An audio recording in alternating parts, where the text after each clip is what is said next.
For one, the culture of sports has changed. Most athletes don't train as much; they play more. 5 years ago, people trained more, played less. Today, athletes play more, train less.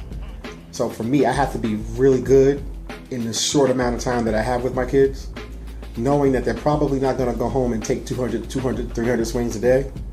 They're probably going to go home and do nothing. So now, for me to be able to manufacture a lot of great athletes, it's difficult because one, I don't have a team, so people coming in individually with different skill levels, different commitment levels, and I'm not sure that most people realize the importance of repetition. I'm not sure what they think. I don't know what they're thinking, but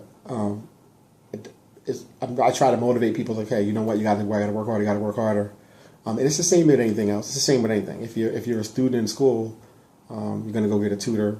You're going to study more, and because you studied every day, you're going to expect to get A's.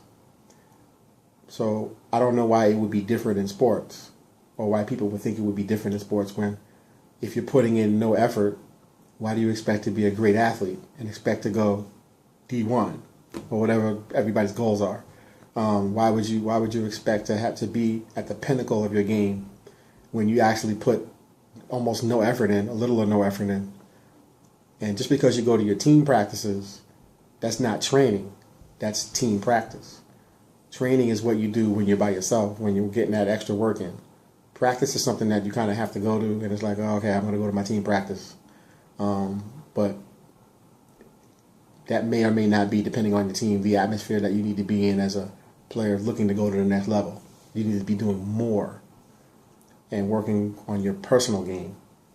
And I think this culture, this new breed of an athlete has really gotten far away from that. And I'm not saying that, I'm not knocking them, I'm just saying that that's what it is. So because that's what it is, as a teacher, I have to step my game all the way up. And in the book, I'm addressing all of the things that teachers need to do, and instructors need to do, and coaches need to do to be able to step your game up so that you can be more effective in teaching the modern day athlete who is not going to go take 500 swings every day the way people did 4, 5, 6 years ago. They're going to go home and they're going to go get on social media. And that's what they're going to do. And they're going to have to, so what you do in that little bit of time that you have with them is going to have to be, it's going to have to be enough.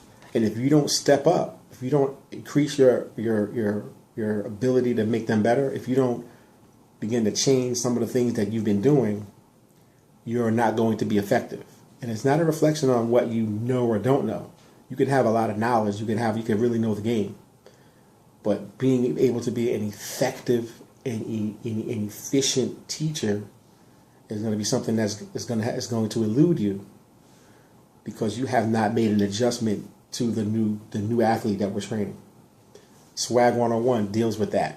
That's pretty much what the book is about. I'm really talking to coaches more than I'm talking to athletes, because